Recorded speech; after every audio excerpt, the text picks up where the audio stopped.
취임식에서 죽음의 계곡을 건너겠다며 비장한 각오를 드러냈던 바른정당 유승민 대표가 취임한 지 약 보름의 시간이 흘렀습니다. 저희 시선집중과는 대표 취임 이후 첫 번째 인터뷰입니다. 직접 만나보겠습니다. 안녕하십니까? 예, 안녕하십니까. 유승민입니다. 예, 늦었지만 축하드리고요. 예. 제일 늦은 축하 인사가 되질 않을까 싶은데요. 예. 어떻게 계곡은 다 건너셨습니까? 아닙니다. 힘들고요. 예. 앞으로 더 힘들고 험한 길이 있을 거라고 각오를 단단히 하고 있습니다. 제가 정치 생명을 걸고 개혁보수의 불씨를 살리겠다라고 약속을 드렸기 때문에 예. 그거 하나만 보고 갈 각오가 되어 있습니다. 예. 저는 그 죽음이란 단어가 조금 생소해서요.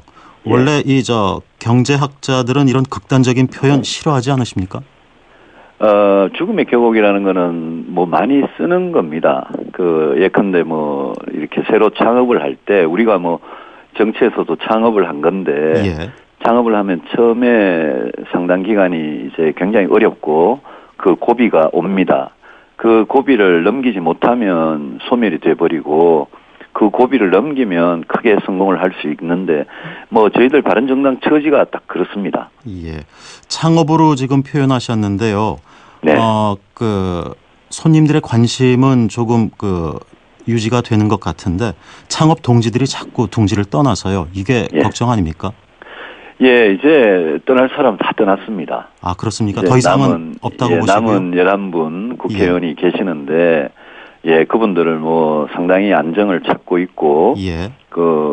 의지를 불태우고 있습니다.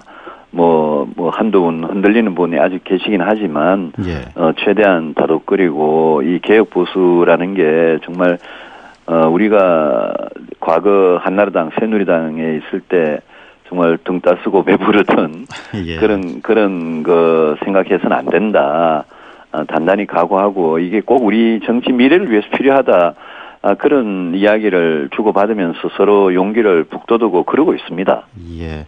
그럼 지금 형국은 이제 굉장히 춥고 배가 많이 고픈 상태네요.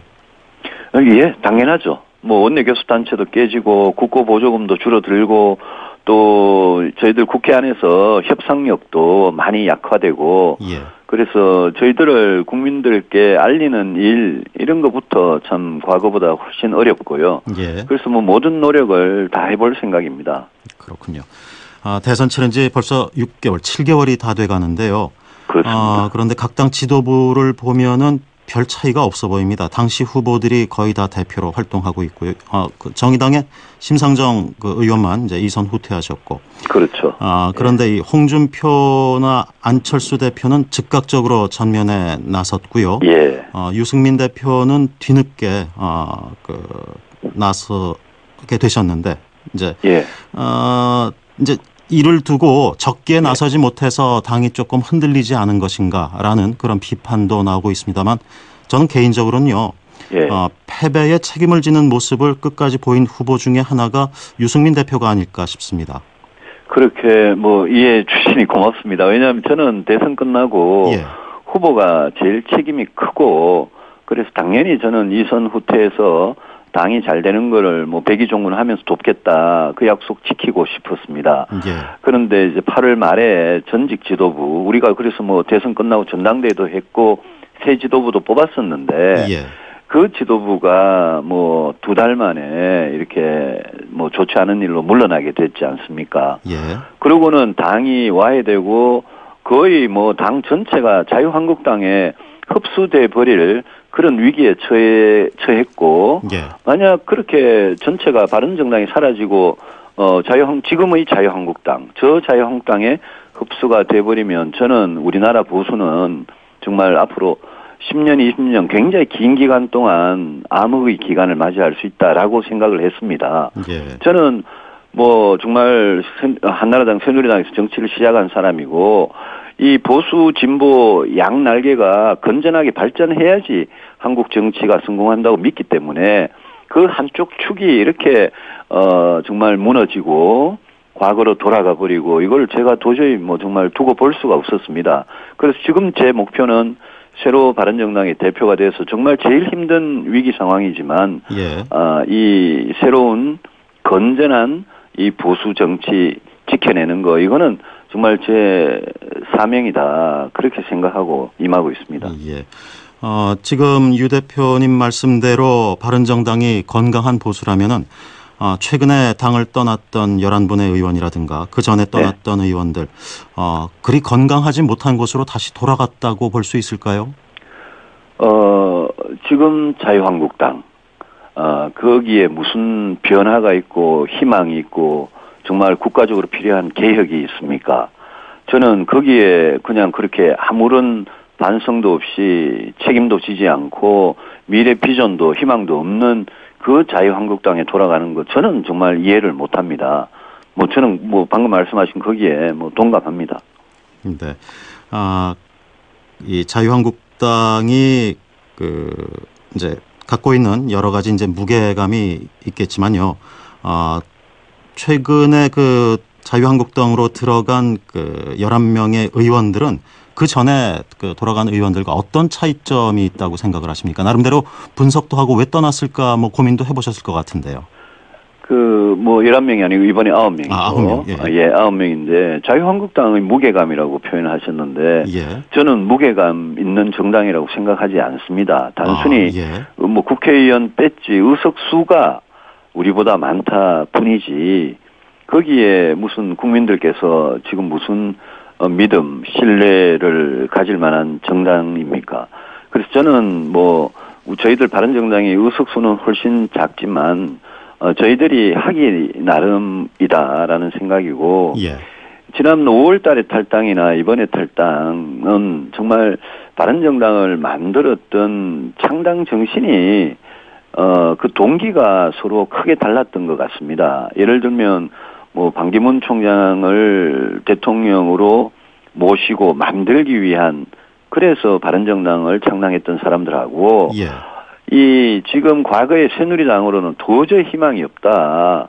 보수가 다시 태어나려면 건전한 새로운 이 세력이 중심이 돼야 된다라고 생각해서 개혁 보수를 위해서 창당했던 사람들하고 완전히 처음부터 가치 이게 완전히 달랐습니다. 그래서 그런 부분이 어떻게 보면 정리가 된 거다, 저는 그렇게 봅니다. 그렇군요.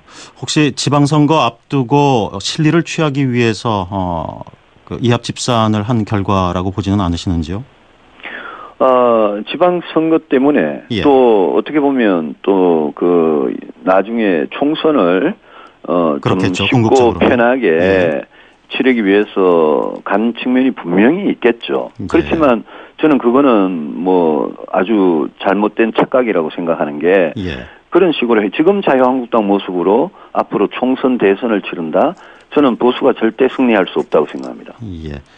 제가 잘 이해가 되지 않는 부분이 있는데요. 떠난 의원들에 대해서 바른정당 측에서는 말을 좀 아끼고 있다는 느낌이 들거든요. 보통 그 정도 되면은 이 정치권에서 많이 쓰는 단어들이 있지 않습니까? 배신이다, 변절이다. 그런데 조심스럽게 그냥 떠나간 것 이해한다, 이 정도로 표현을 하고 있습니다. 왜 그렇죠? 아니요, 이해한다는 거는 그분들이 당장의 지방선거 또 자신들이 총선 그것 때문에 그런 선택을 했다라는 정도의 이야기지. 그분들이 선택이 옳았다는 이야기를 한 적은 전혀 없고요. 다만 그렇게 한때 같은 정당을 하다가 탈당을 하고 자유한국당에 돌아간 그분들에 대해서 욕하고 비난하고 그렇게 하기에는 저희들이 지금 독자적으로 생존하고 국민들한테 신뢰를 받는 일이 너무 중요하기 때문에 어떻게 보면 욕하고 비난할 그런 저희들 여유가 없습니다. 알겠습니다. 지금 9029 문자 이제 전화번호 쓰시는 분이요, 문자를 주셨는데 아주 단도직입적으로 질문을 해주셨네요. 유 대표님, 연대와 합당 파트너 국민의당인가요, 자유한국당인가요?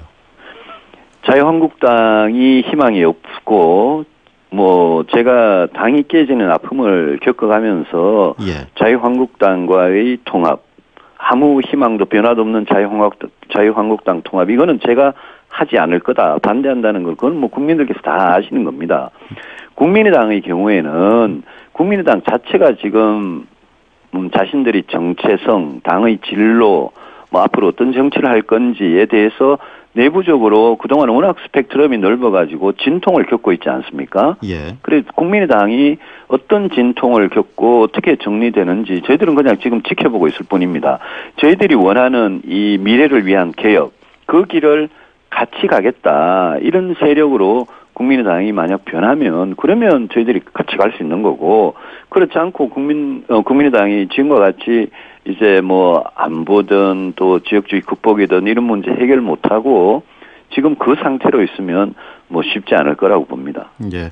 마음은 국민의당 쪽으로 조금 기울었지만 역시 국민의당 그 내부 사정 좀 변화하는 것 보고 결정하시겠다. 그렇습니다. 저희들은 예. 국민의당이 겪는 진통, 그 뭐 국민의당 내부적으로는 굉장히 참 좀 이렇게 어려운 상황인데 예. 제가 거기에 대해서 뭐 말을 자꾸 하는 것도 옳지도 않고 지켜보고 있습니다. 알겠습니다. 안철수 대표와는 그 말이 잘 통하는 편입니까? 안 대표와 저는 경제나 뭐 복지, 노동, 교육 이런 분야에서는 이 추구하는 바가 굉장히 공통점이 많습니다. 예. 뭐 예컨대 혁신 성장이다, 중부담 중복지 이런 거는 굉장히 공통점이 많은데 그동안 사실 안 대표와 제가 제일 이렇게 보면 의견이 조금 차이가 있었던 부분이 안보였는데요. 예. 지금 안보가 굉장히 국가 운명을 좌우할 만큼 중요한 상황이기 때문에 무슨 과거 김대중 노무현 정부, 이명박 박근혜 정부의 안보의 잘잘못을 따지자는 게 아니라 지금 현재 앞으로 안보의 어떤 해법이라 그럴까요? 그 가는 방향에 대해서 우리가 뜻을 같이 할 수 있겠느냐. 그 점에 대해서 이제 뭔가 이렇게 서로 이렇게 이 점검을 하는 그런 상태라고 보시면 됩니다. 예. 자주 만나실 계획이고요? 뭐 필요하면 언제든지 저는 만날 생각입니다. 예.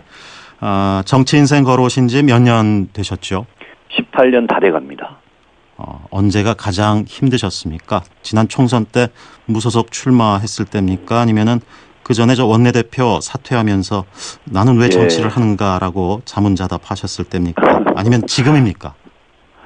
예, 뭐 힘들었던 적이 많고요. 지금 아마 제일 힘든 것 같습니다. 근데 저는 제가 꼭 하고 싶은 일, 우리나라 보수 정치를 정말 바꾸고 싶고 그런 일이 있기 때문에 뭐 그 의지가 꿈이 있는 한은 뭐 그냥 견딜만 합니다. 예. 예. 그 견디다가 왜 그래도 예. 너무 힘들 때 있지 않습니까? 있죠. 예. 그때 어떻게 그 시간을 보내십니까? 혼자서 또 고민하고 계십니까? 아니면은 뭐 가족이나 가까운 분들하고 얘기를 좀 하면서 푸시는 편입니까? 예, 주변에 뭐 가족이나 친구들이나 그냥 이렇게 이야기도 많이 듣고요. 예. 제가 제일 이렇게 힘을 다시 얻는 거는 뭐 제가 쓴 책 제목이 나는 왜 정치를 하는가인데 예. 제가 매일 사실 그 질문을 합니다. 왜냐하면 그 질문을 하지 않으면 좀 견디기 힘들 정도로 어려울 때가 많기 때문에 예. 제가 그 질문을 저한테 던지고 이렇게 답을 찾는 과정에서 용기가 다시 생기고 뭐 그런 적이 많습니다. 예. 그동안의 그 인생 역정을 보면은 비교적 순탄하게 뭐 공부나 학자나 그다음에 또 이 정치 입문에서 길을 걸어왔다고 볼 수가 있는데 이런 어려움이 있으리라고 생각을 하셨습니까? 글쎄요. 남들은 다들 되게 순탄하게 살아왔을 거라고 생각하는데 학자 시절에도 예. 제가 지금 IMF 위기 맞은 지가 20주년 딱 됐습니다. 근데 IMF 위기를 맞고 제가 경제학자로서 이거는 그냥 학자 생활 이렇게 하는 게 좀 의미가 없다. 모든 중요한 결정은 저 정치권에서 이루어지고 있는데 저 정치라는 게 변하지 않으면 경제 정책도 제대로 될 수가 없다라는 걸 절실하게 깨닫고 정치에 뛰어들었고요. 예. 그 이후에 정치권에서 뭐 제 개인적인 저 국회의원 선거 이런 거는 뭐 그렇게 어렵지 않았습니다만은 대선 지고 또 큰 선거 지고 또 제가 원내대표 하면서 물러나고 또 무소속 출마하고 지금은 이제 바른정당이라는 작은 개혁보수 정당을 대표를 맡고 이러면서 뭐 정치에 들어오고 나서는 뭐 한 번도 순탄했던 적이 없는 것 같습니다. 그렇네요. 예. 제가 야당 8년 하고 여당을 이제 여당을 또 하다가 또 야당이 됐는데요.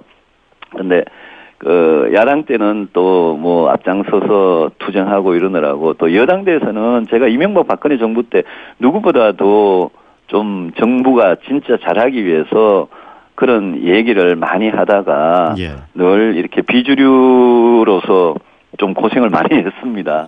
그래서 뭐 이렇게 순탄치는 않았는데 그 순탄치 않았는 그게 뭐 힘들고 그래서 제가 무슨 불만이 있는 건 전혀 아니고 지금은 정말 아까 말씀드린 대로 우리 한국 정치에서 보수도 건전한 개혁적인 보수가 있다. 그게 한국 정치 미래에 진짜 희망이 된다. 이거 꼭 보여드리고 싶은 그 마음 하나뿐입니다. 오늘 말씀 중에 건강한 보수, 건전한 보수 굉장히 강조를 많이 하셨네요. 끝으로요. 문재인 정부 출범 6개월 되고 있습니다. 평가를 해주신다면요? 국민들께서는 상당히 지지가 높은데요. 저는 인사, 안보, 경제, 또 무책임한 복지 이 네 가지가 제일 걱정입니다. 저는 박근혜 정부 처음 출범할 때도 인사, 정책, 소통 이 세 가지 잘해야 된다고 이야기를 했는데 그 다 지켜지지 못했는데요. 문재인 정부 지금 지지도가 70% 굉장히 높은데 지지도에 취해서 본인들의 어떤 잘못, 무능, 무책임 이거를 되돌아보고 반성하고 고치는 이런 노력이 너무 좀 부족한 거 아닌가 저는 걱정입니다. 오늘 대구에 가신다고요? 대구 갑니다. 대구하고 포항에 갑니다. 대표 되신 이후 처음 지역구 방문이 되겠네요. 대구에 방문은 처음이고 포항은 지난주에 지진 때 다녀왔습니다만 직후에 포항은 두 번째 오늘 방문해서 포항에 여러 가지 어려움 많이 겪고 있어서 가봅니다. 알겠습니다. 잘 다녀오시기 바랍니다. 그리고 오늘 말씀 잘 들었습니다. 감사합니다. 지금까지 바른정당의 유승민 대표였습니다.